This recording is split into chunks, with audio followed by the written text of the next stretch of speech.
O filme Halloween de 1978, além de ser uma parada obrigatório para todo fã de filme, ainda faz parte de uma franquia que tem uma importante lição a nos passar ainda nos dias de hoje. Bora discutir sobre o próprio evento do Halloween, sobre o uso das abóboras e tudo mais, e o que isso pode trazer para nós nos dias de hoje.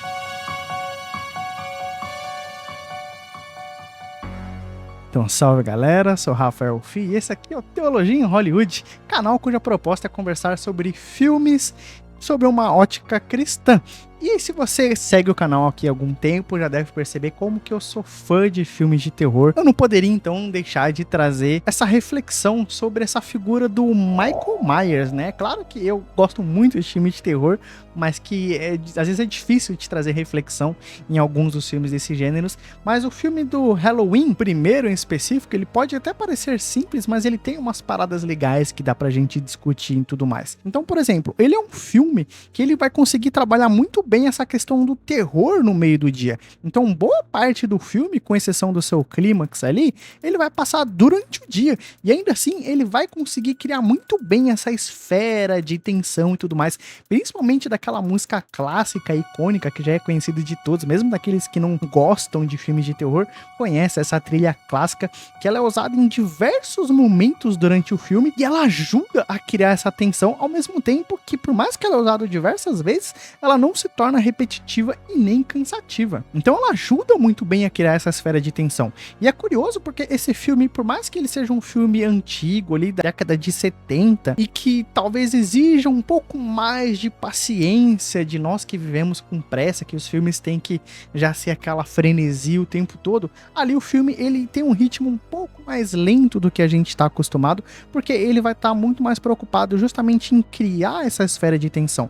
Então o filme é muito bacana a gente ver essas duas linhas de frente, onde a gente vê ali o grupo das meninas adolescentes, principalmente na figura da Laurie Strode, que é a protagonista ali do filme, e o filme vai mostrando como que o Michael Myers ele se interessa por essa protagonista, e ele vai acompanhando a rotina dessas meninas, e cara, como que tudo isso construído, bem trabalhado, ainda que de uma maneira lenta para os padrões de hoje, é uma coisa muito bem feita, porque realmente ajuda a construir essa tensão de você ter um maníaco perseguindo sempre a espreita, e o filme, ele não é como esses filmes de hoje também, que deixa tudo muito óbvio quando tem alguma coisa, um susto, ou alguma coisa do gênero. Não, Michael Myers, ele aparece quando você menos espera, e tudo isso faz a gente querer buscar pelos detalhes ali no filme, e nós somos recompensados por isso, e isso ajuda a criar uma tensão muito boa. E por outro lado, outra linha de frente que o filme acompanha é justamente do Dr. Loomis, que vai ser o psicólogo, o psiquiatra ali que acompanhava o Michael Myers, e que ele vai trazer pra gente justamente informações desse vilão,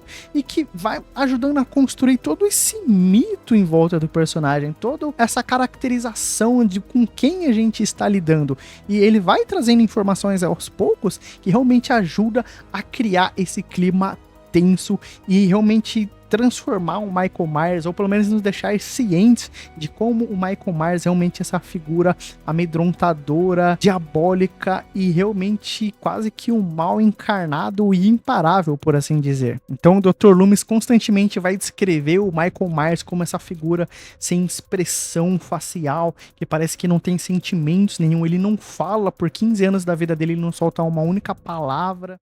E eu conheci essa criança de 6 anos, rosto vazio, pálida, sem emoção alguma. Olhos negros, olhos do diabo. E é curioso que quando ele vai descrevendo o Michael Myers, a gente não sabe se tá descrevendo justamente ele, já caracterizado com a roupa e com a máscara que traz todos esses elementos, ou se ele realmente tá falando do Michael Myers como pessoa, né? Quase que, na verdade, passando a ideia de que os dois são a mesma coisa e são inconfundíveis, trazendo mais uma vez essa ideia de que sim, Michael Myers, ele é essa figura amedrontadora que a gente tem que ter medo e fugir quando vê-lo. Fora que a respiração dele, o filme todo construindo essa tensão, mostrando ali muitas vezes a câmera em primeira pessoa, na visão ali do vilão, e trazendo aquela respiração de fundo. Cara, tudo isso é muito bizarro e é muito sinistro. Wish I had you all alone, just the two of us.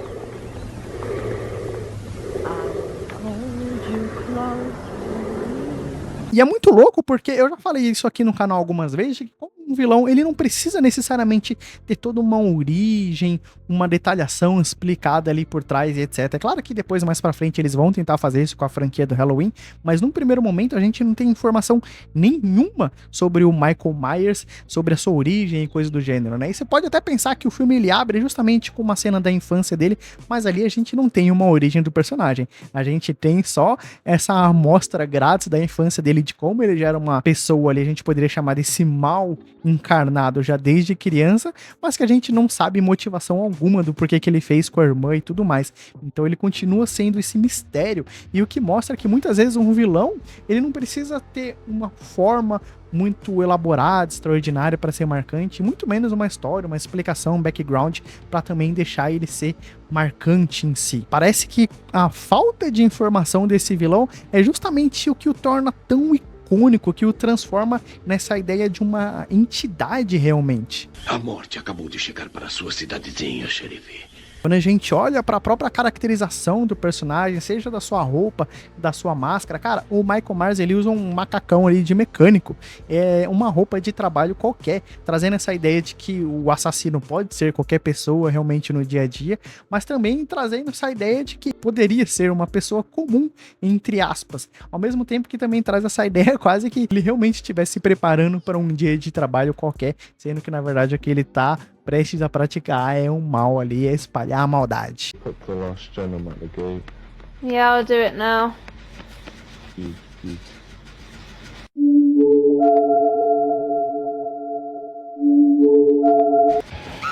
E a máscara dele é curioso quando você vê a produção também dessa máscara, como que ela surgiu e tudo mais. Ela é basicamente o rosto ali do Capitão Kirk do Star Trek. E eles pegaram essa máscara numa loja de conveniência, simplesmente descaracterizaram ela, tiraram as cores, abriram uns pouco mais os olhos e tudo mais.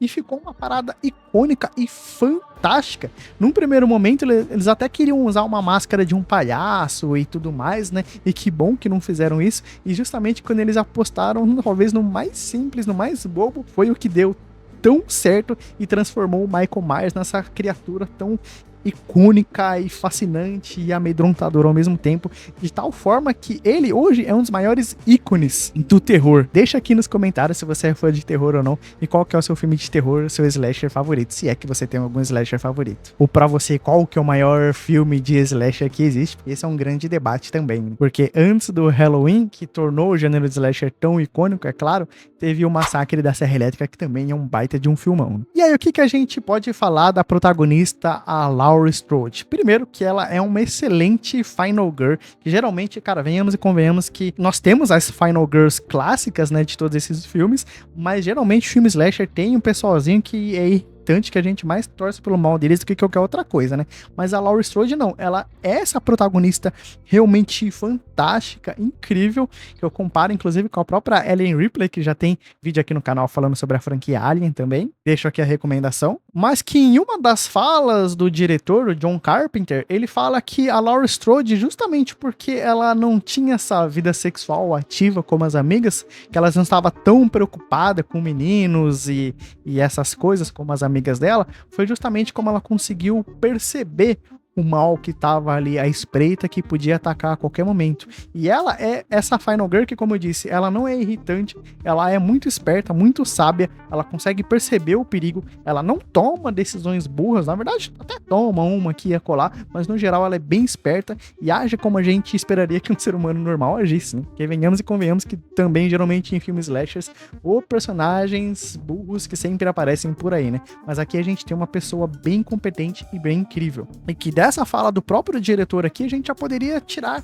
lições interessantes de como uma pessoa que não tá tão preocupada assim nos seus desejos carnais, vamos dizer assim, e como aquilo foi útil justamente para ela sobreviver ao mal que tava ali à espreita. E aí a gente poderia até trazer discussão aqui, nossa, mas será que a Laurie, ela só sobreviveu porque ela era essa Final Girl, essa virgem intocada? Eu acho isso uma discussão bem boa, na verdade, porque a gente falar que a personagem ela só sobreviveu porque ela era essa virgem intocada, na verdade é justamente reduzir a personagem, reduzir reduzir essa personagem somente à sexualidade, que é uma coisa bem banal, assim, é uma discussão bem improdutiva. É você diminuir a personagem só a sua sexualidade e rejeitar todos os atributos positivos que ela tinha, toda a maturidade, a experiência, a esperteza dela, todo esse aspecto dela, inclusive cuidando das crianças, sendo essa personagem mais madura, mais sábia, mais experiente. É a gente jogar tudo isso fora e reduzir só é porque ela era virgem, por isso que ela sobreviveu.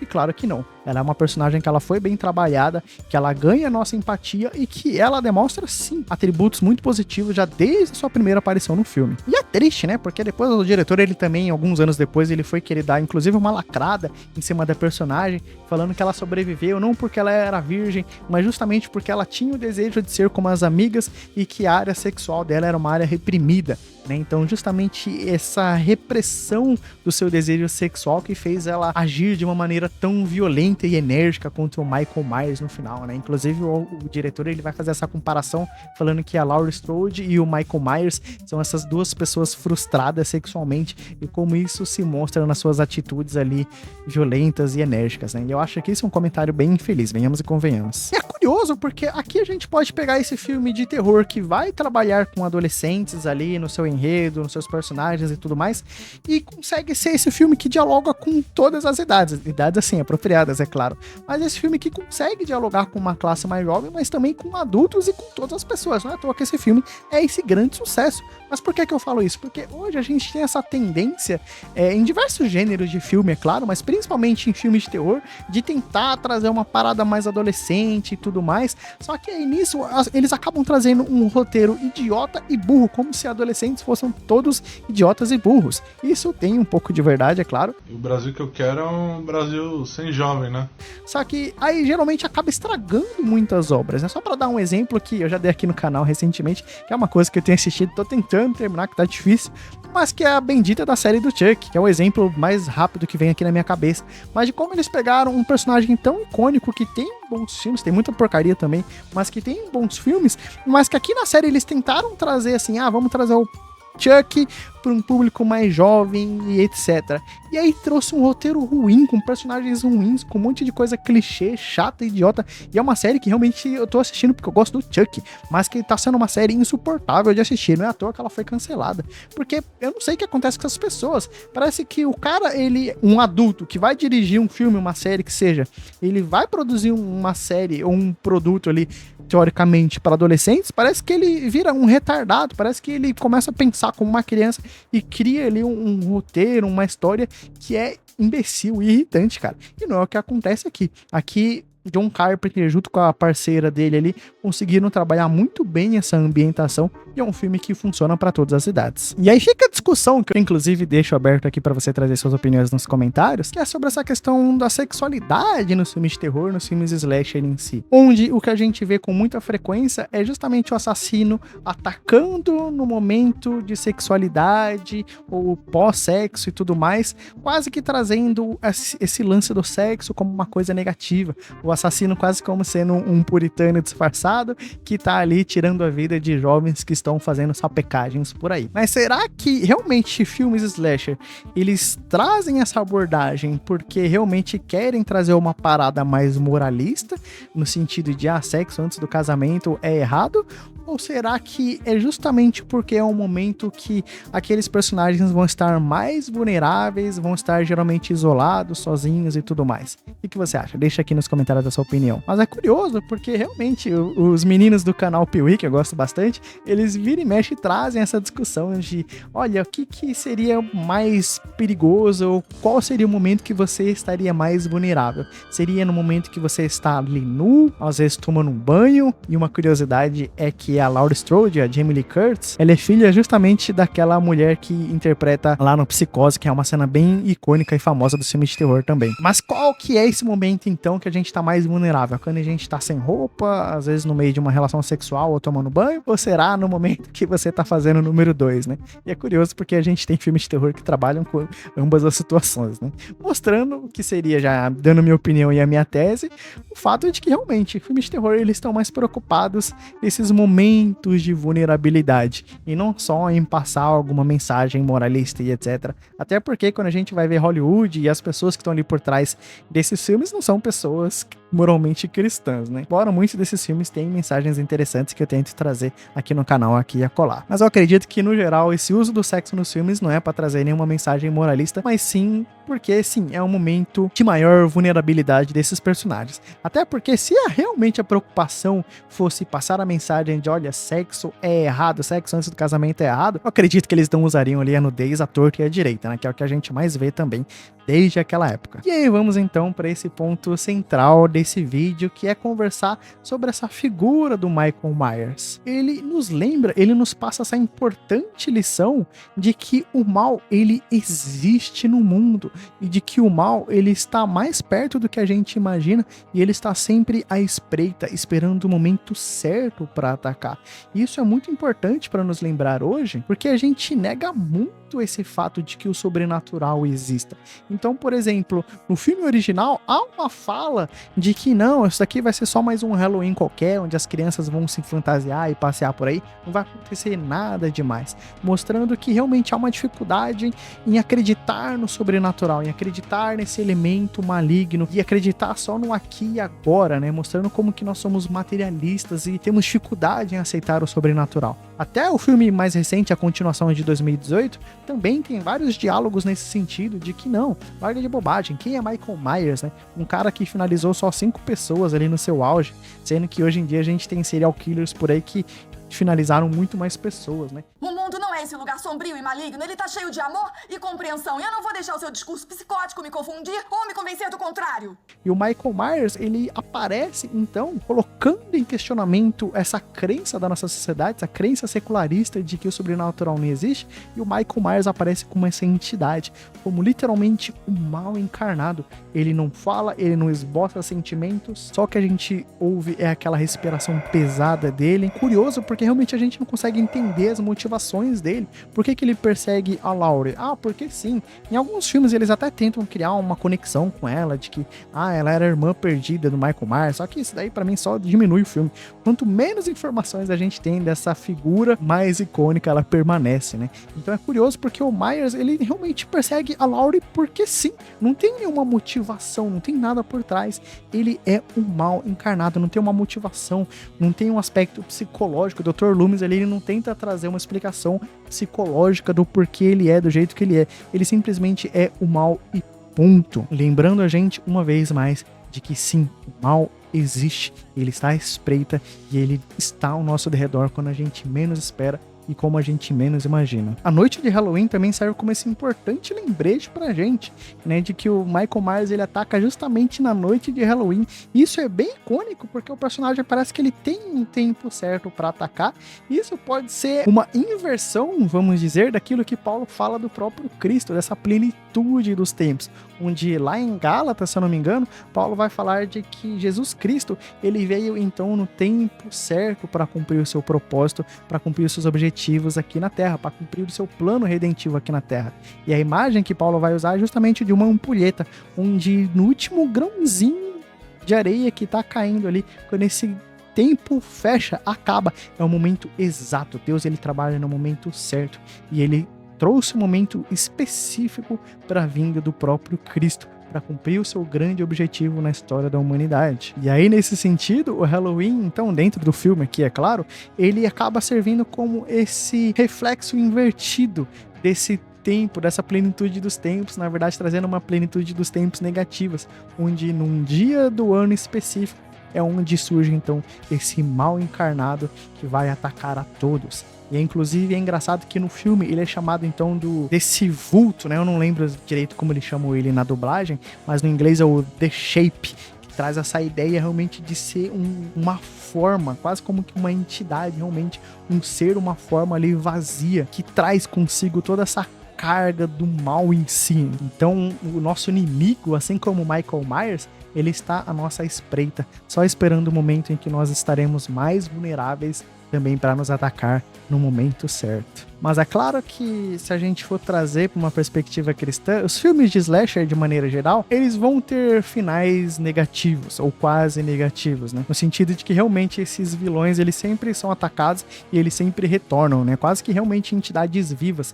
E por mais que você tente finalizar, por mais que tenha certeza que tenha finalizado eles, eles retornam. Eles sempre se levantam e desaparecem, né? É incrível. Mas então, isso traz uma carga negativa, mas eu já disse isso aqui no canal algumas vezes, eu torno a dizer, só porque um filme ele retrata um vilão como esse, essa entidade maligna, ou porque ele tem um final ruim, não quer dizer que o filme ele está defendendo uma cartilha demoníaca, diabólica, mas muito pelo contrário. Esses filmes, eles retratam um mal que realmente existe no mundo, mas não é esse filme em si que vai trazer a solução para esse mal. Na verdade, esses finais amargos que esses filmes geralmente deixam, traz pra gente não só a necessidade do evangelho, mas eles mesmos servem como testemunhas dessa forma, então, mostrando de que a solução que a gente espera, que a gente aguarda, não está nesses filmes, mas está em outro lugar.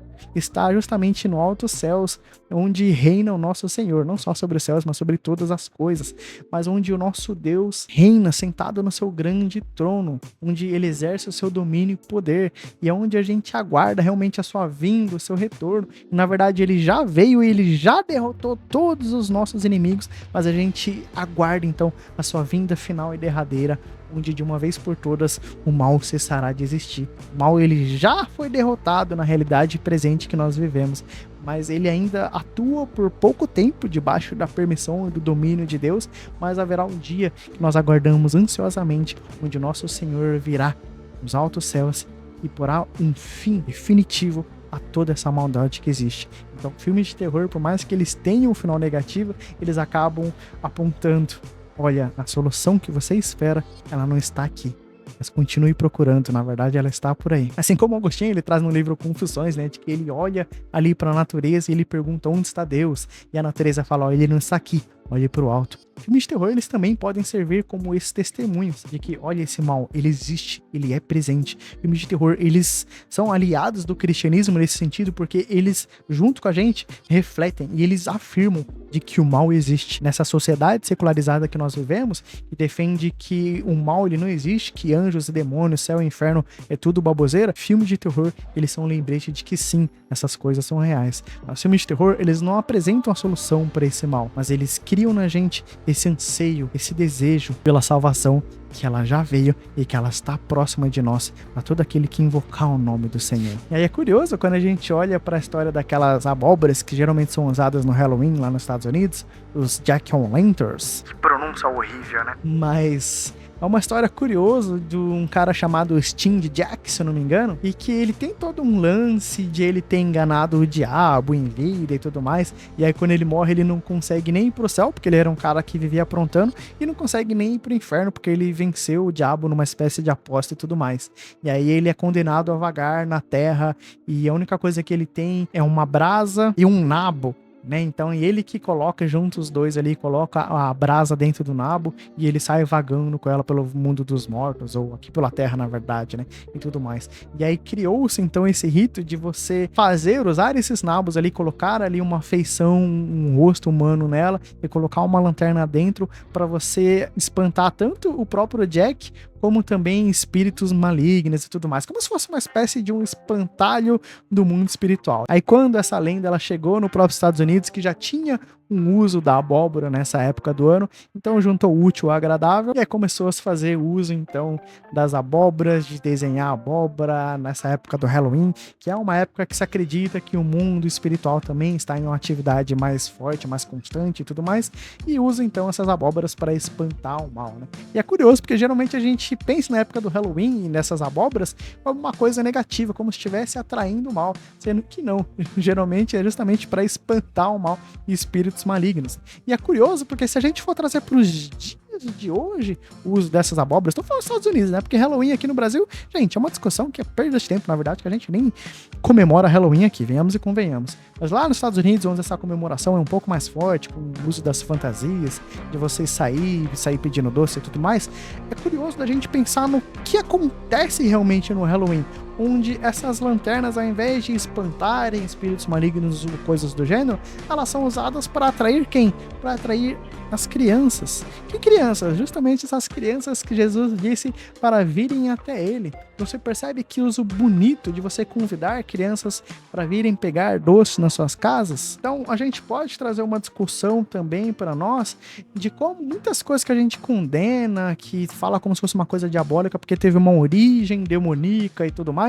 e a Bíblia, ela não necessariamente condena a origem de determinada prática, mas o uso daquilo no dia a dia. Então, para trazer alguns exemplos dentro da própria Bíblia, né, a gente pode pensar na origem dos instrumentos musicais. A origem dos instrumentos musicais, quando a gente olha na Bíblia, lá em Gênesis 4, a gente vai ver que ela surge justamente da linhagem de Caim, que era uma linhagem que não servia a Deus. Então, a gente vê uma origem maligna, de certa forma, dos instrumentos musicais, como a gente conhece, só que ainda assim uma coisa santa que é usada ali tanto nos ritos do Antigo Testamento, como é usado nas nossas igrejas e como será usado nos céus também, o uso de instrumento, de harpas para o louvor do nosso Deus, sendo que é uma coisa que teve uma origem maligna. Ao mesmo tempo também já é bem provado que a circuncisão ela já existia na época da Bíblia, na época de Abraão ali, era uma prática comum em outros povos, mas que ainda assim Deus ele pegou a circuncisão e ele deu um novo significado para ela. Ao mesmo tempo também a gente pode pensar até no batismo ali no Novo Testamento, que também Cristo ele vem e dá um novo significado para o mergulhar nas águas. Então, não necessariamente você pega um evento como esse, assim como o Halloween, e você pode falar assim, mas teve uma origem demoníaca, isso e aquilo, o que é bem contestável historicamente, por sinal, mas que ao mesmo tempo a gente olha como que isso é feito. Em alguns ambientes, realmente, um ambiente de balada, que as pessoas vão se fantasiar de um demônio, com pouca roupa, pegação, uso de drogas, coisas do gênero, isso realmente vai ser uma coisa negativa. Mas se for meramente crianças colocando fantasias de fantasminha e pedindo doce nas casas, não necessariamente é uma coisa demoníaca negativa que o crente deveria fugir, né? Mas enfim, o objetivo do vídeo não era nem entrar nesse tipo de discussão, mas mostrar como realmente essas lanternas, né, essas abóboras de lanternas do Jack Lanterna, como que elas que aparecem bastante no filme, elas também têm uma simbologia interessante se a gente for parar pra pensar nos dias de hoje. Então, ao invés de atrair forças malignas e demoníacas para sua casa, um filme como esse pode ser um ponto de partida de uma importante reflexão para nós fazermos de como nós devemos realmente estar sempre atentos e não subestimarmos o mal que nos rodeia. E não tem esse negócio de você atrair o demônio para sua casa, gente. Se você é um cristão que vive uma vida com Deus, claro, com pecados, porque todos nós pecamos e nós recorremos à cruz de Cristo, mas se você vive uma vida buscando a face de Deus, o demônio, ele vai estar o tempo todo atrás de você. Ele vai estar o tempo todo tentando realmente destruir a sua vida. Mas a gente tem essa certeza e esse conforto de que maior é o que está em nós do que o que está no mundo. E ao mesmo tempo, se você vive uma vida longe de Deus, se você é apenas um crente nominal que vai na igreja no domingo, mas que sua vida não tem nada a ver com o cristianismo, não adianta deixar uma Bíblia aberta no Salmo 91, que também não vai livrar sua casa das forças malignas, porque na verdade você já é dele. Então, o que eu tento trazer aqui para o canal é não subestimar as forças do mal, mas justamente tentar trazer mais peso para essas discussões e não tentando simplificar muitas coisas. Se você assistir um filme de terror, vai trazer o demônio para sua casa, sendo que não. Um filme de terror pode ser um ponto de partida para uma importante reflexão cristã, e se o seu viver diário com Deus for de uma maneira ok ali, embaixo da graça de Deus, seguindo os caminhos de Jesus Cristo, vivendo pelo poder do Espírito Santo, o maligno vai estar sempre te rodeando, mas a gente não precisa temer o maligno. E nada vai funcionar se você dar uma super oferta na igreja ou deixar uma Bíblia aberta na sua casa. Então, na verdade, eu tô tentando só não simplificar o debate e mostrando que a realidade ela é muito mais complexa do que isso, do que assistir filmes de terror ou não. Então, talvez você possa ter chegado até aqui nesse vídeo e ainda assim chegar à conclusão de, olha, não gosto de filmes de terror, não quero assistir filmes de terror. E tudo bem com isso, você não é obrigado a assistir filmes de terror. Eu não tô tentando te obrigar a assistir filmes de terror. Tudo bem você não gostar do gênero. Só tô mostrando também que a gente não precisa precisa demonizar todas as coisas de uma maneira tão superficial. Não no esforço de relativizar o pecado, mas mostrando que realmente filmes de terror podem servir como um ponto de partida para essa importante reflexão cristã, mostrando que a graça de Deus ela está em lugares inimagináveis. E a gente reafirmando o compromisso com Deus e relembrando que Ele é Senhor sobre todas as coisas. Assistir um filme de terror, ter um bom momento de entretenimento e reafirmar que o Senhor Jesus Cristo, Ele é Criador, Senhor e soberano sobre todas as coisas, sobre cada centímetro dentro da criação. E a gente relembrando que onde abundou o pecado, superabundou a graça. Mas enfim, eu vou deixar aqui a recomendação de um outro vídeo para continuar esse debate sobre se um crente pode assistir filme de terror ou não. Vou ficando por aqui, eu espero que você fique com Deus, um abraço e eu espero ver você aqui no canal logo. Tchau!